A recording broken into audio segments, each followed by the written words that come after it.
Yeah, shame-free life. Hey, shalom and blessings to your family. Hope you're doing well. This is Ronald Zion. Listen, I will not be before you long, but let's get this out of the way. I'm going to try not to be long. If you have not yet subscribed to the Shame-Free Life channel, trauma recovery coach and family and community, I invite you to do so. All you have to do is click that subscribe button that is right below, and right beside it there is a bell. You get the instant notifications whenever I do go live. But most importantly, if any of the content have been a blessing to you, if it has challenged you, provoked you to become a much better version of yourself, if it has pissed you off and caused you to look into the mirror of reality, to see that you are much better and greater than what you have presenting to yourself and others, then just do me a favor. Just like the video. Not only like the video, but share the video with someone else that they can benefit from the contents as well. Let's get right into it. Had a very powerful Zoom group session concerning trauma, but primarily relationships as it relates to trauma. These young adults, both male and female, they really went in, and some healing really began. Some understanding went forth, and that's a great thing. So with all that being said, I'm going to make a video shortly concerning the men. I'm going to address you, brothers. We're going to have a fireside chat. But right now, this video is exclusively for the ladies. Ladies, I have a question for you. Do you want a man or do you want a male? Do you want a man or do you prefer to have a male? You know, last night was very interesting. It was very transparent. The individual sessions, but primarily the coaching session of the group. And I'm still meditating on that. Unfortunately, many of you sisters, many of you women, you have come in contact with males, but not men. Just because you have a penis between your legs, that does not constitute that you are a man. Regardless of what you're driving, the jewelry that you're wearing, the clothes that you're wearing, the vehicles that you have, your symbols of status, your portfolio, that has nothing to do with manhood. But we've been trained in society that it does. Just as you women have been trained in society that you're supposed to look a certain way, and many of them are dying wholesale by going to the DR to get these butt injections and to look a certain way because you don't know who you are. You haven't embraced who you are. So you're becoming something that you're not while sacrificing your true identity. Do you want a man or do you prefer to have a male? There are a lot of males that are out there that are masquerading as men, perpetrating a fraud. On the flip side of that, there are many men out there that are men in every ounce of the word. But at one time, they were males until they evolved into becoming a man. And I'm sorry, sisters, that you've had to come in contact with and experience being in a so-called quote-unquote relationship, certainly not a healthy relationship, with a male, and you have become conditioned to that. There's some women that because of an MIA father, a false representative of a father, and there are many good fathers out there that held it down, holding it down. I salute you. I totally ride with you. But there are some that are MIA. So sisters, ladies, you've had out the gate the first man in your life, the first male relationship in your life that's MIA. Perhaps he wasn't there to instill in you wisdom and guidance, to cover you with protection, to show you how valuable and beautiful you are, to raise the bar in such a way that any man that crosses your path to want to holler at you, to engage you in any type of relationship on an intimate level, that if he doesn't match the standard or the blueprint that was given to you by your father, hey, you and I, we ain't got nothing to talk about. Kick rocks. But if you don't have that, whether it's a father, stepfather, uncle, grandfather, some male figure, then out the gate, you don't have a healthy foundation or a blueprint of what a man truly is. So it's easy to get hoodwinked, like Eve was beguiled by the serpent in the garden, by any male that crossed your path that's masquerading as a man.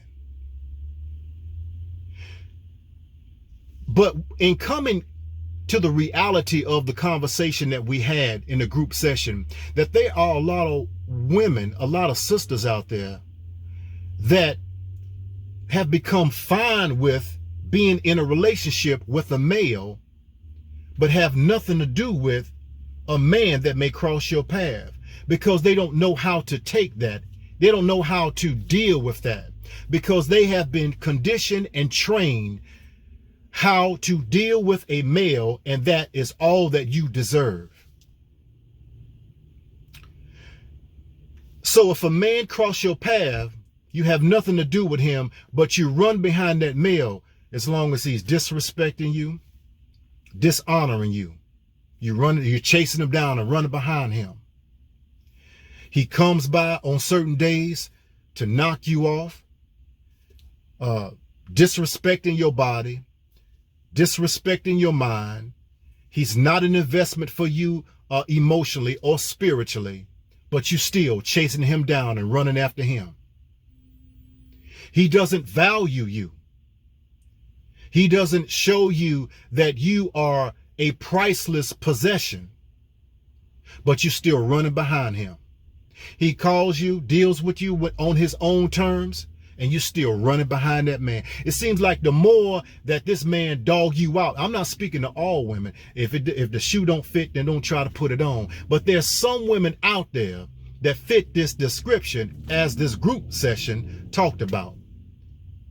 That this dude can go out there and screw around with the whole town, the whole city, chicks in a different city. Come back, give you a STD, and you still will accept him. Dog you out and apologize, and you still take him back. Why? Because you have been conditioned to accept the behavior and the treatment or mistreatment from males. But when a man crosses your path to show you common decency and respect, to show you honor, to show you how worthy you are, to be a friend to you, before he even moves into trying to become a partner with you, he respects your mind. He respects your body. He respects your soul. He wants to build with you spiritually, psychologically, emotionally. He's looking at long-term commitment concerning financially, in developing a partnership. Not just having a wedding, but having a marriage, and a healthy one. To sharpen you, as the word says. To sharpen you in areas where you're dull. To some women, that's a square. That's a clown. He too nice. Because you've been conditioned to fall in love with a male. And the flip side of that, or the reason behind that, one important reason is, other than not having a proper blueprint as a father, being conditioned to accept being devalued, though you may never utter it, You claim, I'm a high value woman. I know what I want. I'm wife material, but you're still chasing down dogs, dusty Negroes, trash bag niggas. But when a real man crosses your path, you don't want to have nothing to do with him. I think one of the reasons is because, sister, could it be that you feel that somehow, some way, that you can transform this male into a man? Well, if so, how is that working out for you? If God can't transform that male into a man, you damn sure can't. And what I love about the Most High is that he doesn't encroach upon our own decisions of what we want to do in life. We are free moral agents. We make a decision on what we want to do, and he will allow us to do it.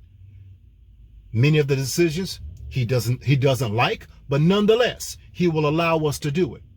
If that male has made a decision that he is unwilling to change, not unable, but unwilling to change, what make you think that somehow in your arrogance that you can change that male into a man, that you can somehow change this trash bag into a treasure, that somehow out of all the other women, that you're the only one on this planet that can change his mind, that can change his direction, that can change his lifestyle. That's not just arrogant, but it's foolish. As opposed to embracing the reality of who you are and accepting a man when he crosses your path. But to a certain sect of sisters, ladies, you don't know how to treat that man. If he's not dogging you out, calling you out of your name, dealing with you on his own terms, just treat you in an irreverent form and fashion, you don't have nothing to do with him. So I encourage you, sisters, to the more healed that you become, the more real that you become. And there's just certain things that's just off the table of discussion or entertaining. And that is entertaining males. Only females entertain males, but women entertain men, because real women, unlike females, they don't play house, because they understand who they are, and they also understand what they are not. So their standard can be reached, but their standard will not be lowered or compromised. So, ladies, the question again is, do you want a male? Or would you rather continue, or do you want a man rather? Forgive me. Do you want a man? Or do you prefer to have a male? Or do you want to continue to entertain males?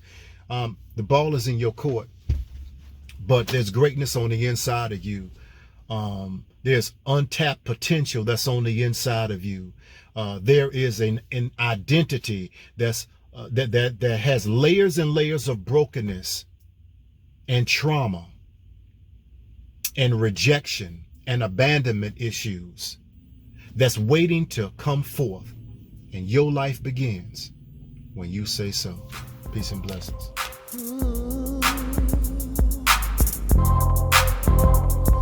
Yeah, shame-free life, shame-free life, shame-free life.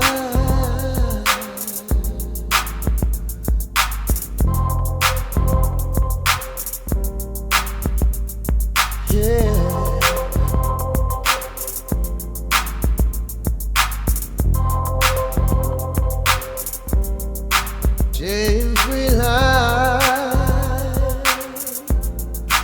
Shame-free life.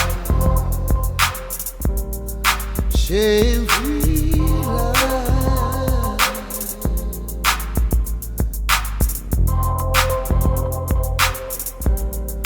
Shame-free life. Shame-free life.